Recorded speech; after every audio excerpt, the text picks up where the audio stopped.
NIA نے دونوں تیلگو ریاستوں تلنگانہ اور آندھرا پردیش میں مختلف مقامات کی تلاشی لی۔ تقریباً 14 مقامات کی NIA کی ٹیموں نے تلاشی لی۔ جمعرات کی صبح تقریباً 5 بجے سے اس تلاشی مہم کا آغاز کیا گیا۔ ضلع پرکاشم کے ٹنگٹورو منڈل میں انقلابی مصنفین کی ایسوسی ایشن ویرسم کے لیڈر کلیان راؤ کے مکان کی تلاشی لی گئی۔ ساتھ ہی وشاکھاپٹنم میں وکیل جوڑے سرینیواس راؤ انا پورنا کے مکان کی بھی NIA کی ٹیم نے تلاشی لی۔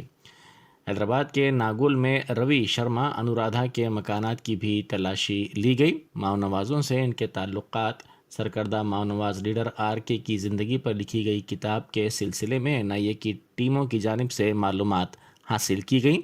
یہ تلاشی ایک ساتھ لی گئی۔ تلنگانہ اور AP پولیس کے ساتھ اس سلسلے میں تعاون حاصل کیا گیا۔